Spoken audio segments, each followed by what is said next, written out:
Hi everyone, welcome to NeuroNet, a place where you will learn about AI from basic to advanced. Little bit about me. Myself is Sivam Tripathi, and I'm a software engineer at Citrix R&D India. In my free time, I like to visualize the data and train machine learning and deep learning models to get some intelligence out of it. So that is what I would like to do.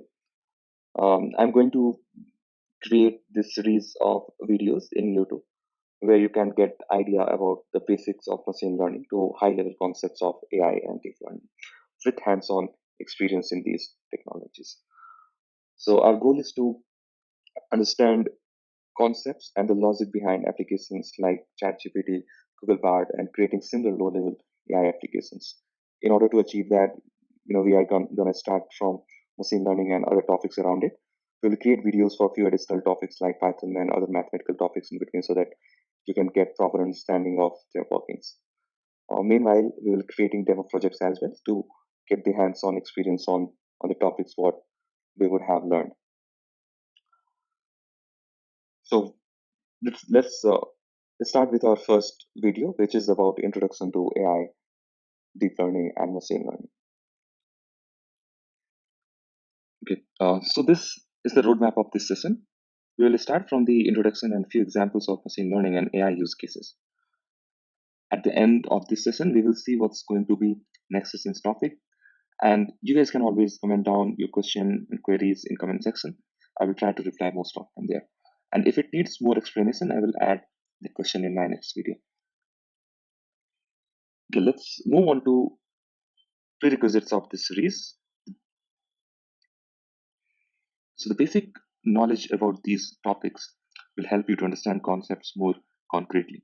I think it's very important to implement concept and creating projects, and mathematics is kind of backbone of AI. So though you need not to worry about if you don't have in-depth knowledge in these topics, what we are talking here is just a basic experience. And I will create add-on videos of these topics with respect to ML and AI as well.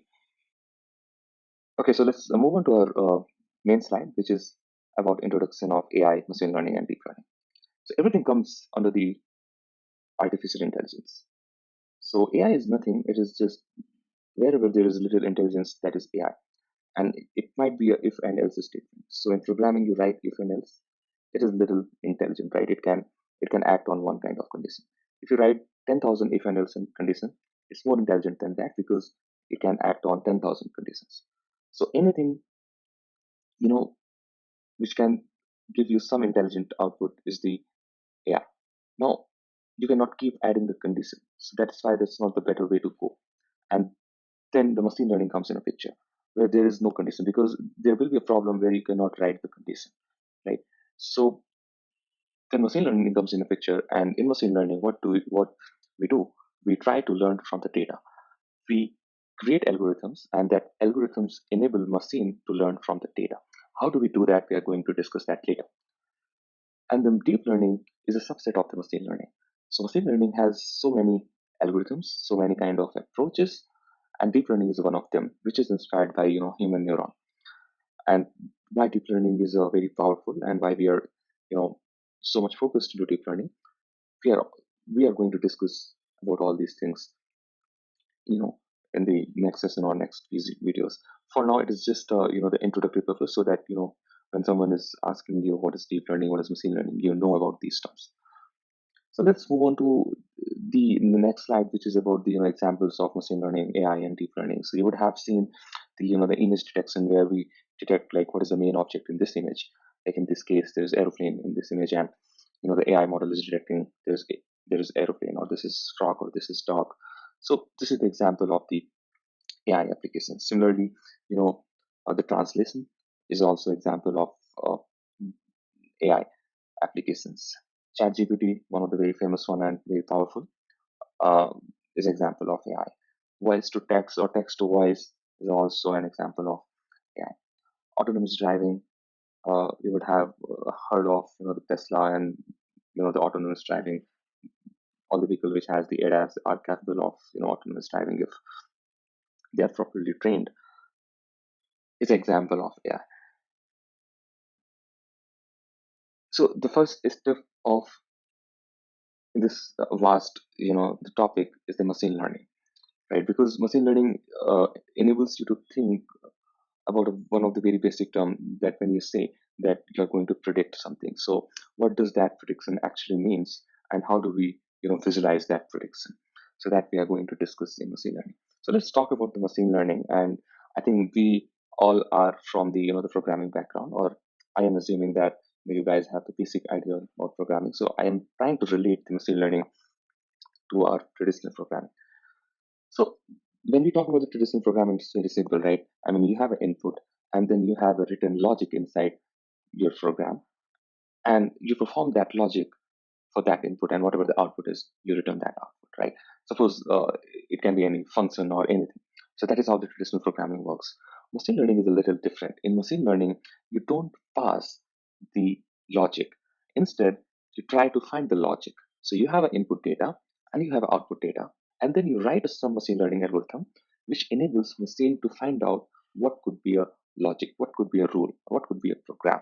So that is what machine learning is all about. So one example is, suppose you have a function which is returning the square of the number. So you're passing one number, suppose 2, and inside function you have mentioned you are going to square it, and it will return the 2 to the power 2, which will be 4, right? So everything is very simple. But in machine learning, what do we do? We don't know what is a program. So we have an input and we have an output. We have a 2 and we know that output will be 4. Similarly, we have a lot of data. We have 864, 981. Here I have taken only the 4 or 5 example, but you need a lot of data in order to get the rule. So if we see this data, right, we can say, okay, this is the square function, or this is the square rule applied on the input. But machine does not know that. I mean, because machine does not have any intelligence, right? We can do that because we have intelligence. So machine cannot do this. So we will try to, create algorithm which will enable machine to do this. How do we do that? We are going to discuss those things later. Let's talk about few other examples. Yeah. So suppose you have a data which has the, the number of which has the square feet size of the room, or your flat or your property, and the number of rooms, number of bathroom, number of balcony, and then price of that property.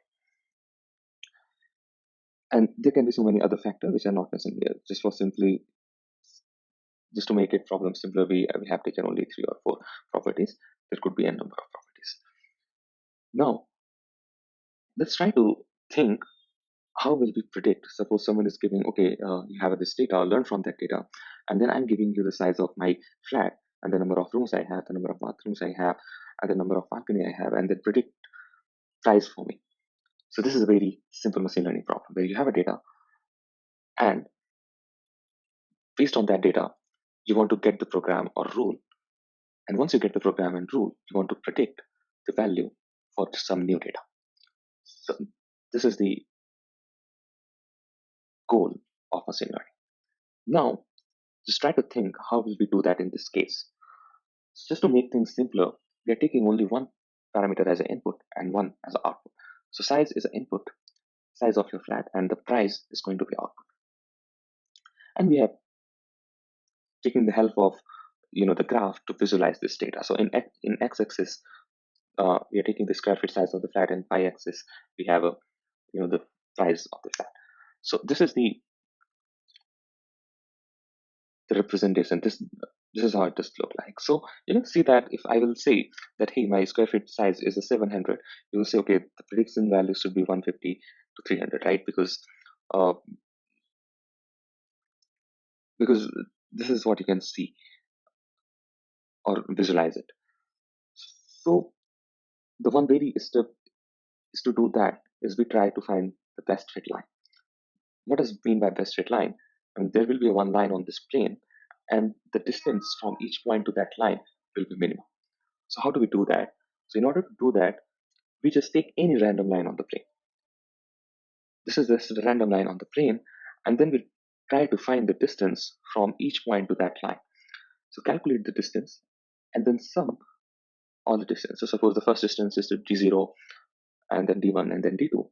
Then what we are going to do, the total distance will be sum of all this distance, and we will try to minimize that distance. It does make sense, right? So once we will minimize the distance, we will get to find a new line.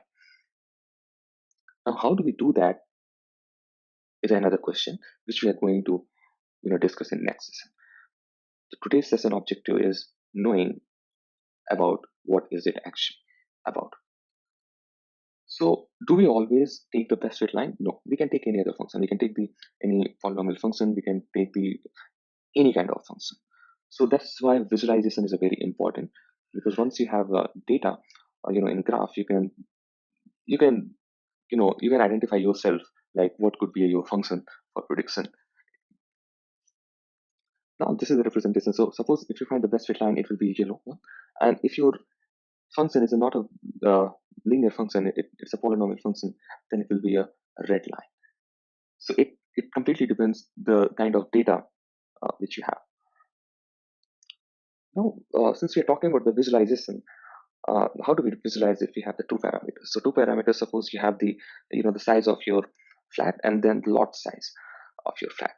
So in x1 axis, we have plotted the lot size, and in x2 axis, we have plotted the living size, and the y will be the price. So this will be in a 2D plane. So when here we will try to find the best fit line, it will not be best fit line, it will be best fit plane, right? So this is the visualization of the 2D, or when we have the two parameters as well. Now we can have the n parameters of input, but the problem with that is that we cannot visualize it. We can always work on those n parameters, but we cannot visualize it because we cannot draw the n dimension space. So the problem which we discussed earlier to find the best fit line is called linear regression. And why linear? Because we have taken a function as a linear line. So that's why we called it as a linear regression. So whenever you have one output, right, like you are predicting price or something like that, it will be a regression problem. Now, another problem could be classifying. Like you have the same data, and there is one parameter which say whether your property is a flat or a villa. Now, the problem could be I'm giving you input and then tell me whether my property is a flat or villa. That is the example of the classification. So simply with that, the machine learning has so many other, the other branches, uh, like supervised, unsupervised, semi-supervised, and reinforcement learning. We are going to discuss and learn about all these terms in detail uh, in our upcoming videos. So you do not need to worry about these things. Now let's discuss about few other example. Is like detecting the image. So you have a one image and you're just returning what is inside that image, what is the main object name. So whether it's a dog or cat. So this is the example of supervised learning where you are classifying the image. Uh, it can be the drawing the yellow boundary boxes on that image and then telling okay this image is aeroplane image or the frog image. This is the also an example of um, supervised learning, or you can say where we object localization and detection. The unsupervised learning is the clustering. So you would have heard of clustering where we try to create the boundaries uh, on the data which has kind of similar properties, and they make that as a cluster.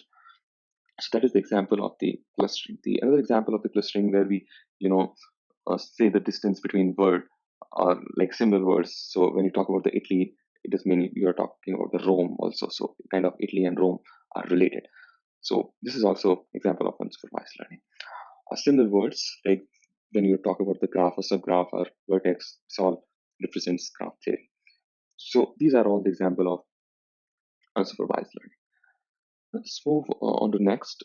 There are other advanced topics in machine learning and AI like LLMs, so large language models, and can be used for many purposes. So ChatGPT is the one of the example of the large language model where you have set the context and then you ask the question and you get the reply based on that context.